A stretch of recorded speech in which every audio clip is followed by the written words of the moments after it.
दोस्तों, इमेजिन करो कि तुम एक सुनसान आइलैंड पे हो जहाँ दूर दूर तक समुंदर फैला है। आसमान में उड़ते परिंदों की हल्की सी चीख और हवा में एक अजीब सी ठंडक है। शुरुआत में ये सब पीसफुल लगता है, लेकिन जैसे जैसे वक्त बीतता है वो शांति धीरे धीरे एक डरावने सन्नाटे में बदलने लगती है, क्योंकि वहाँ तुम्हारे अलावा कोई नहीं है। अब तुम मदद के लिए चिल्लाते हो, आवाज़ लगाते हो, लेकिन कोई नहीं सुनता है। दिन गुजरते हैं, हफ्ते, महीने और फिर साल, और ऐसे ही 18 साल बीत जाते हैं इस वीरान आइलैंड पर अकेले रहते हुए। दोस्तों, ये कोई फिल्म की स्टोरी नहीं है, ये वाना मारिया की रियल स्टोरी है। एक औरत जिसे दुनिया ने अकेला छोड़ दिया एक वीरान आइलैंड पर, लेकिन क्यों, ये राज आज भी अधूरा है। लेकिन ये बात तो तय है कि उसने हार नहीं मानी, ना भूखे से, ना तन्हाई से, ना वक्त से, और ना ही उस सन्नाटे से जो हर दिन उसकी हिम्मत को तोड़ने की कोशिश करता था। अब सवाल ये है कि वाना मारिया वहाँ पहुँची कैसे, वो वीरान आइलैंड पर 18 साल कैसे बिताए, और सबसे बड़ा सवाल है कि वो वापस आई तो क्या सच में वो वही इंसान थी जो कभी वहाँ छोड़ी गई थी। तो चलो दोस्तों, इस कहानी को तहत खोलते हैं, क्योंकि ये सिर्फ एक सर्वाइवल स्टोरी नहीं, ये एक औरत की ऐसी जंग है जिसने मौत भी कई बार हार मान गई। दोस्तों, कैलिफोर्निया से कोस्ट से कुछ 100 किलोमीटर दूरी तक एक छोटा सा आइलैंड है, सैन निकोलस आइलैंड। इस आइलैंड पर कभी निकोलस ट्राइबर रहा करती थी। सर्दियों में उन्होंने इस आइलैंड को अपना घर बना रखा था। ये लोग बहुत ही पीसफुल थे और नेचर से गहरा जुड़ाव रखते थे। उनकी ज़िंदगी बहुत ही सीधी सादी और सिंपल थी। वो मछली पकड़ते हैं, जंगल के पौधों से अपना इलाज करते हैं और हर दिन को अपने तरीके से जीते थे। शाम होते ही इस ट्राइब के लोग आग जलाकर उसके चारों ओर इकट्ठा हो जाते थे। वहाँ वो पुरानी कहानियाँ सुनते थे और ट्राइबल गीत गाते थे। वाना मारिया, जिसे आज दुनिया the lone women of San Nicolas Island से नाम से जानती है, इस ट्राइब में की एक मेंबर थी। इस आइलैंड पे वाना मारिया अपने लोगों के साथ शांति और सुकून से जीवन बिता रही थी, लेकिन ये शांति ज़्यादा दिन तक टिक नहीं पाई। अर्ली 18 में रशियन ऑटर हेटलर्स इस इलाके में आए। उन्होंने यहाँ शिकार करना शुरू कर दिया। शुरुआत में लगा कि वो सिर्फ सी क्रिएचर्स का शिकार करने आए हैं, लेकिन धीरे धीरे ये क्लियर हो गया कि सिर्फ जानवरों का ही नहीं, बल्कि वहाँ की पूरी सिविलाइजेशन का शिकार कर रहे हैं। जब तक निकोलस ट्राइब के लोग कुछ समझ पाते हैं, तब तक तबाही शुरू हो चुकी थी। भयानक संघर्ष हुआ, तलवारें में उनकी संस्कृति और शांति दोनों को तहस नहस कर दिया। खून वहाँ चीखें गूंजी और एक करके ट्राइब के सारे लोग मारे गए। जो लड़ाई में बच गए उन्होंने बीमारी से अपनी चपेट में ले लिया। इस सब का असर इतना गहरा पड़ा था कि पहले निकोलस ट्राइब को पॉपुलेशन हज़ारों में थी, घटकर कुछ सालों में सिर्फ 200 से 300 लोग तक रह गए। इन बचे हुए लोगों की सुरक्षित रखने के लिए 1835 के फ्रांसीसी मिशनरी यहाँ आए। उन्होंने इन लोगों को कैलिफोर्निया ले जाने के लिए तैयारी की। एक मैक्सिकन शिप जिसका नाम योर नाडा था, उसने सभी को चढ़ाया गया, लेकिन प्रभात फरी से वाना मारिया आइलैंड पर रहीं छूट गई। कुछ कहानी कहती हैं कि वाना मारिया पहले शिप में चढ़ी गई थी, लेकिन फिर उसने किसी खो हुए फैमिली को ढूंढने के लिए उसने शिप पर छलांग लगा दी थी। जबकि कुछ लोग मानते हैं कि उनका एक छोटा बेटा था, उसने ढूंढने के लिए आइलैंड पर रुक गई थी। लेकिन एक्सपर्ट का मानना है कि ये सारी बातें बाद में जोड़ी गई हैं और ये उतनी रियलाइबल नहीं है।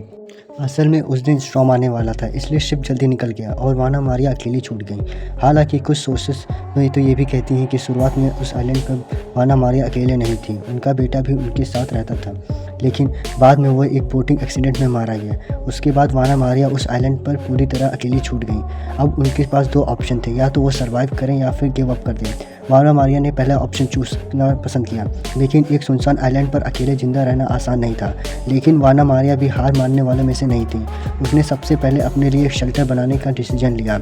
वेल बोन्स, ड्रिफ्टवुड और भी नेचुरल चीज़ें मिली। उसने उससे अपना एक छोटा सा घर बनाया। कपड़े के लिए उनके पास कुछ भी नहीं था, इसलिए उसने सील की स्किन और उनके फैदर से कपड़े बनाए।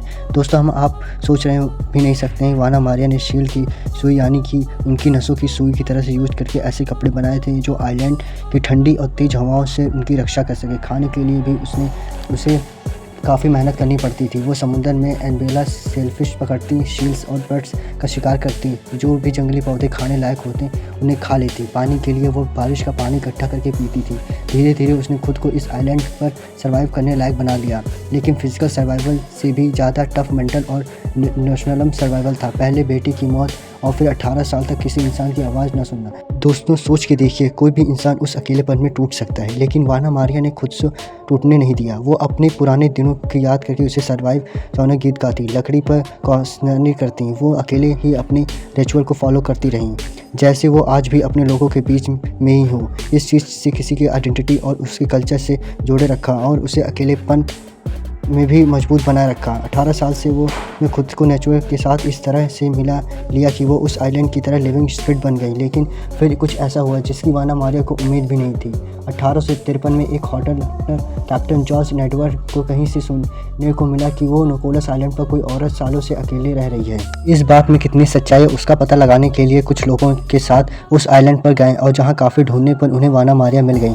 वाना मारिया सबसे पहले उनके सामने रोस्टेड वाइल्ड एंड कार्निवोरस रख दिए गए, जो किसी टाइम के पीस और वेलकम का एक सिंबल था।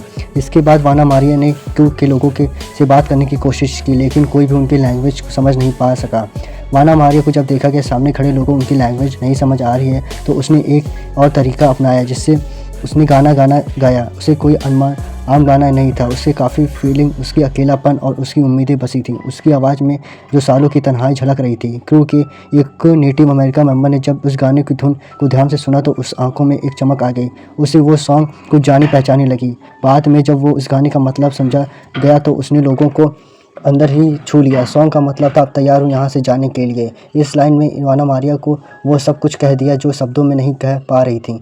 यह गाना उसका फाइनल गुड बाय था। उस आइलैंड से अपनी ज़िंदगी से मुश्किल लेकिन सबसे सच्चे साल बिताए थे। वाना मारिया जब कैलिफोर्निया के सबारा शहर में लाया गया तब वो वहाँ लोगों से देखकर हैरान हो गए, क्योंकि उनकी पहली बार किसी औरत को पक्षियों के पंखों और सिल्क स्किन से बने हुए कपड़ों को पहने हुए देखा था। वाना मारिया को जब पहनने के लिए नए कपड़े दिए गए, वो नए लोगों से मिली। लेवरेज बैरियर से बावजूद भी वो खुश थी। उसने कैप्टन एडविन और उसकी पत्नी मारिया के साथ रहना शुरू किया। जब कुछ नॉर्मल लगा रहा था, लेकिन कुछ ही हफ्तों में सब कुछ बदल गया। सिर्फ 7 हफ्ते बाद वाना मारिया की मौत हो गई। डॉक्टर का मानना था कि वाना मारिया का शरीर इतने सालों तक एक ही तरह के साधारण खाने आदी हो चुका था, और जैसे ही उसे नए और अनफेमिलियर खाने मिले उसकी बॉडी संभाल नहीं पाई। जरा सोचिए, जब ऐसी औरत जो 18 साल तक अकेले उस आइलैंड पर सर्वाइव करती रही, वो सर्वाइवल जोन में लौट पर सिर्फ कुछ हफ्तों में चल बसी। वाना मारिया की मौत के बाद उसकी कहानी धीरे धीरे दुनिया तक पहुंची। 1960 में ऑथर स्टॉक ऑडले ने आइलैंड द ब्लू डॉल्फिन नाम से एक किताब लिखी, जो वाना मारिया की कहानी स्प्रेड थी। इस किताब में सिर्फ बच्चों को ही नहीं बल्कि हिस्टोरियंस और आर्किटेक्चर को भी डीपली इंस्पायर की। लोगों ने उसकी ज़िंदगी पर कुछ रिसर्च किया और हर बार कुछ नया सीखा। वाना मारिया को कहानी हमें बताती है कि कुछ इंसानी इरादा और विल पावर क्या कुछ नहीं कर सकता। अपने कल्चर और से जुड़ा रहना हमारे लिए बहुत ज़रूरी होता है। और सबसे बड़ी बात, अकेलापन बड़े इंसान को तोड़ दे, लेकिन आत्मा अगर मजबूत हो तो इंसान कुछ भी कर सकता है। दोस्तों, अगर आपको ये कहानी पसंद आई हो तो नीचे कमेंट सेक्शन में ज़रूर बताएं कि क्या आप 18 साल तक अकेले सर्वाइव कर सकते हैं। दोस्तों, ऐसी ही रियल और पावरफुल स्टोरी के लिए हमारे चैनल को सब्सक्राइब करना ना भूलें। मिलते हैं फिर एक नई वीडियो के साथ, तब तक के लिए नमस्कार।